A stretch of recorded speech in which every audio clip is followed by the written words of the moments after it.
journal.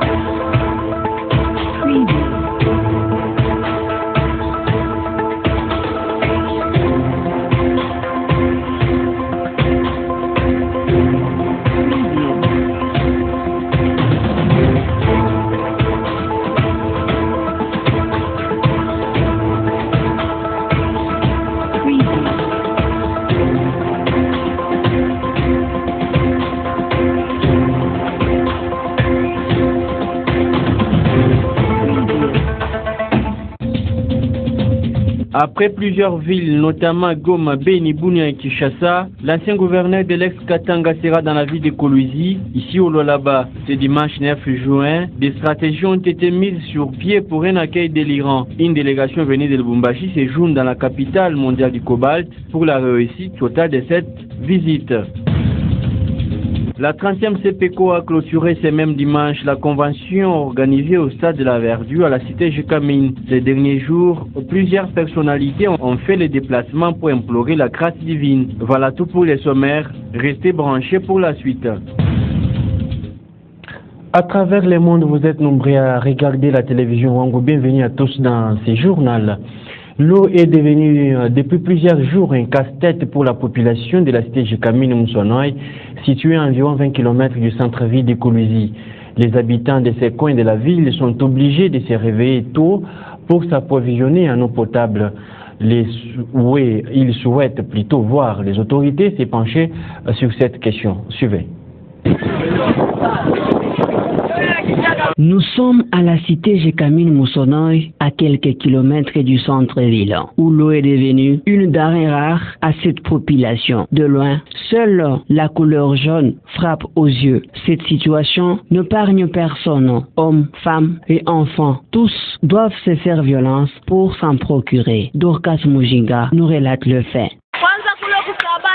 En commençant par Saba, jusqu'ici, y compris ceux de Chipouki, nous venons tous nous ressourcer ici. D'ici 11 heures, il y aura coupure. Nous sommes tellement fatigués de cette situation. En principe, nous y sont écoulés toute la semaine. Vous verrez vous-même, à 11 heures, la sécheresse va regagner le camp. Le malheur des uns fait le bonheur des autres. Cet état des choses semble arranger les transporteurs Kennedy Massengo. Le prix varie selon le distance.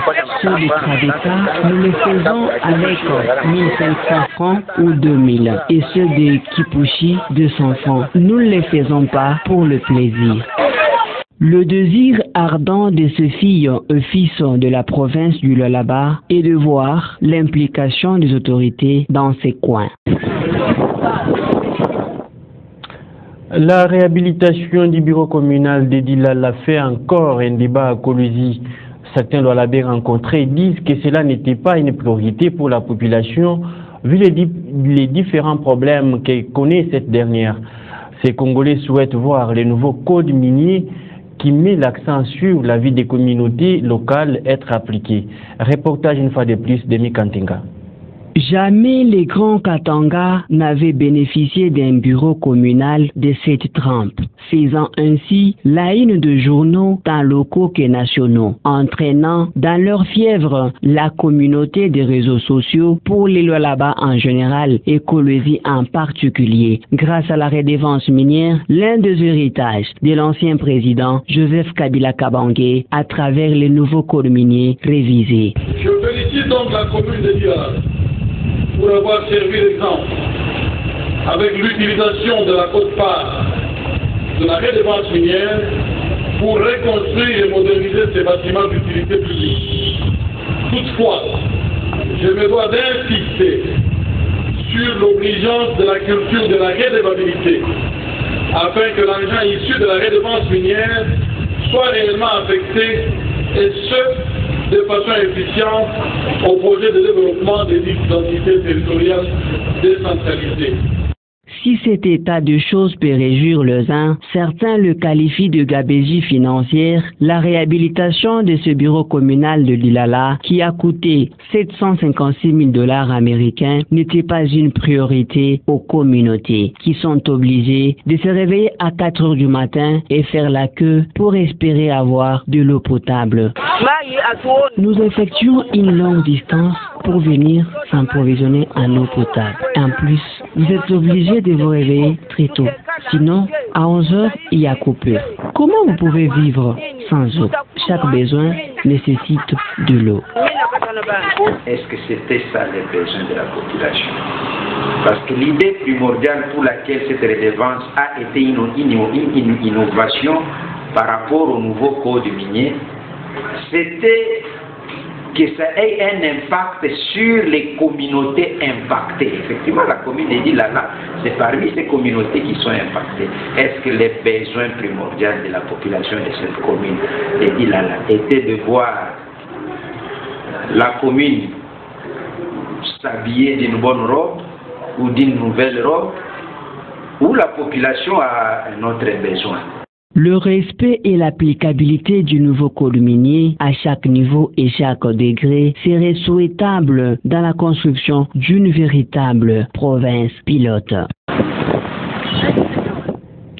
Nous vous l'avons dit au sommaire, le président en exercice de la plateforme politique Lamouka sera bel et bien à Kolwezi dans les jours qui suivent. L'annonce a été faite par Georges Mawin, président de la Ligue des jeunes de cette plateforme, dans l'espace Katanga ce dimanche 9 juin 2019 lors d'une réunion stratégique avec les membres de l'ensemble pour les changements de Kolwezi. Par la même occasion, il a appelé les Lualabé à se mobiliser pour un accueil digne de l'ex-gouverneur du Katanga. Vous aurez les détails de ces sujets dans nos prochaines interventions. Clôture ce dimanche 8 juin de la grande convention de la Pentecôte qu'a organisé la 30e CPECO à Kolwezi. La cérémonie s'est déroulée au stade de la Verdure, situé à la cité Gécamine, sous l'avenue du Théâtre. Parmi les personnalités venues pour rendre grâce au Tout-Puissant, on a noté la présence de Véronique Koupité Kamina, maire de Kolwezi. John Kansenk et Fiston Salomon, journaliste à Wangweb TV, étaient également présents. Suivez les reportages. Ils sont venus de partout pour commémorer cette grande fête chrétienne qui rappelle l'effusion du Saint-Esprit. Deux messages étaient au programme. Le premier est donné par le missionnaire Lloyd qui a parlé de la justice en se basant sur le texte de Nombre chapitre 10 et le verset 6. Puis le tour du représentant qui est intervenu en dernier lieu, il a martelé sur la sagesse que donne le Saint-Esprit. Vous savez, nous sommes en train de rechercher le Saint-Esprit. Munajua tuko naenda sababu ya kutafuta Roho Mtakatifu. Et c'est ça vraiment le thème de cette convention. Na ndiyo hiyo shina ya hiyo mkusanyiko. Une nouvelle Pentecôte. Mafaa ya Pentecôte pour l'efficacité de l'homme. Juu ya kazi iujiliwe nguvu. Mais vous devez savoir, lakini mjue quand le Saint-Esprit commence à se manifester, wakati roho ya Mungu inapenda kujionesha, il ne va pas se manifester comme vous le voulez. Asitajionekanisha kama vile wewe unavyopenda. Ça n'est suivi d'intenses moments de prière afin de matérialiser les acquis de la Pentecôte. Suivez quelques impressions. Vous avez vu, cet homme de Dieu, nous ne le connaissons pas particulièrement, mais qu'il est à prophétiser sur moi, qu'il a eu à dire, nous recevons, nous sommes dans la joie. Et nous savons que le Dieu qui était ici présent, parce qu'il était là, il ne peut pas dire, il n'est pas un homme pour mentir. Et donc nous recevons, nous acceptons, nous remercions le Seigneur pour ça, et nous attendons demain pour venir témoigner encore publiquement en rendant grâce. Vraiment avec joie et avec confirmation que Dieu est là et que la puissance du Saint-Esprit est en nous. C'était une grande célébration à la manière de l'église primitive.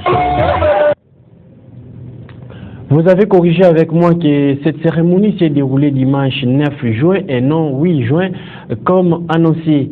Rendons-nous à présent dans la province de l'Ituri où un groupe d'assaillants armés a attaqué vendredi 6 juin deux villages de la chefferie de Djokot dans le territoire de Mahagi.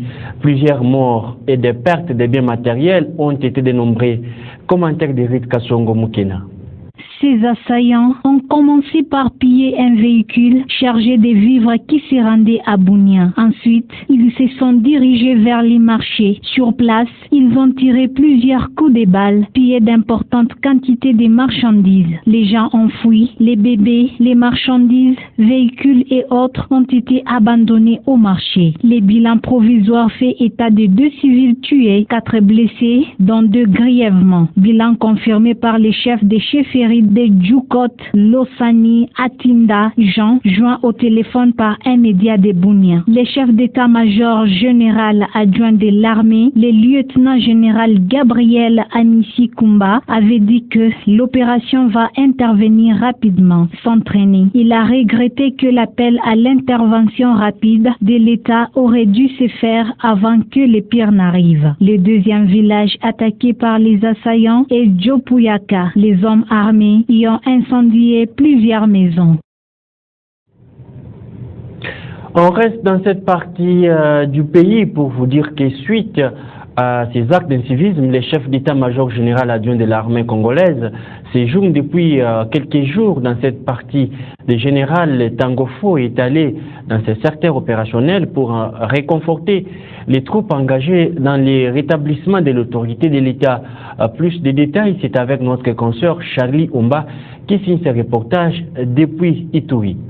Les chefs d'état-major général adjoints chargés des opérations et renseignements des forces armées de la République démocratique du Congo, le lieutenant général Anissi Kumba Gabriel, séjourne depuis le mercredi 5 juin 2019 à Bunia. S'est rendu au village Blukwambi sur la ligne de front des éléments des forces armées de la République démocratique du Congo qui font face à l'ennemi, les assaillants dans le secteur Bahema Nord, dans les territoires d'Indjougou, pour réconforter les troupes engagées dans les opérations contre les bandits armés qui sèment la terreur et la désolation dans ces territoires, qui endeuillent la population du territoire d'Indjougou. Cette visite intervient après la conquête du village Nyolo lors des offensives à profondeur lancées depuis une semaine dans la forêt de Ouago par les forces armées de la République démocratique du Congo. À Blukwambi, les chefs d'état-major général adjoint et chargé des opérations et renseignements s'adresse aux éléments des FARDC déployés au front, alloués leur ont fait d'armes, les a exhortés au respect des facteurs de réussite dans la conduite des opérations.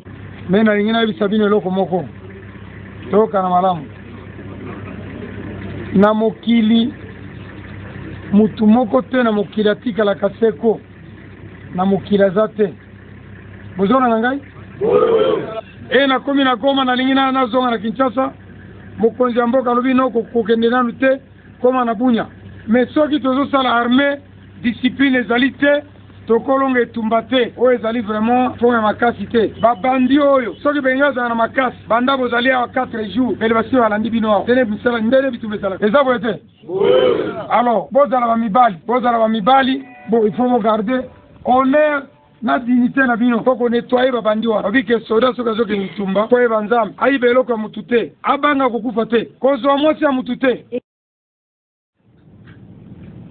Les 2 ordonnances présidentielles nommant lundi dernier les mandataires de l'État à la tête de la GECAMIN et de la SNCC font l'objet de critiques dans les milieux politiques. Certaines personnes estiment que ces ordonnances violent la constitution de notre pays.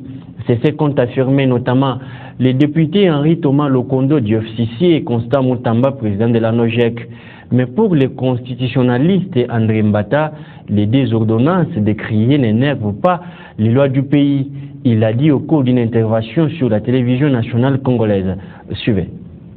Les ordonnances sont parfaitement conformes à la Constitution. Le problème dans notre pays, madame, c'est que des gens critiquent parfois sans voir le texte. Eh bien, quand on est intellectuel, quand on est scientifique, avant de mettre une critique, il faut voir les documents. Voilà les ordonnances qui sont critiquées. Il y a des ordonnances, l'ordonnance 62 et 63 qui nomment les mandataires. 62 c'est à la SNCC, 63 c'est à la GECAMIN. On a dit, d'aucuns ont dit qu'elle ne se référait pas à la Constitution. Faux. C'est vu la Constitution, spécialement articles 79 et 81. D'autres ont dit non, voilà, ces ordonnances n'ont pas été contresignées par le Premier ministre. Madame, vous avez ici la signature du Premier ministre, le contreseing du Premier ministre. Et la Constitution, l'article 79 dit que les ordonnances présidentielles doivent être contresignées par le Premier ministre. peu importe qu'il soit démissionnaire ou pas. Je suis constitutionnaliste. L'article 79 parle contresigné par le Premier ministre. Et à l'heure actuelle, ou à ce moment-là, le Premier ministre, c'est Bruno Tshibala, il a contresigné. On a également dit qu'il n'était pas pris sur proposition du gouvernement. Mais où est-ce qu'ils ont trouvé ça? C'est nos amis.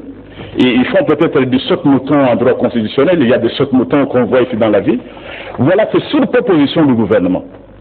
L'article 81, qui lise, eh bien, partant de tous ces éléments, le président de la République a agi dans une matière qui relève de sa compétence. Le président de la République a pris une ordonnance conformément à l'article 79, et l'ordonnance a été contresignée par le Premier ministre, c'est fait, et elle était sur proposition du gouvernement. À partir de ce moment-là, madame, il n'y a pas de débat. Je me demande de quoi, pourquoi on doit perdre le temps pour ne pas se consacrer aux choses sérieuses. Vous étiez nombreux à nous avoir suivis depuis Bunia, chef-lieu de la province de l'Ituri. Merci également à vous qui nous avez suivis depuis Mbujimaï. Ce journal est complètement fini, mais il est disponible sur les www.wangu.info. Merci.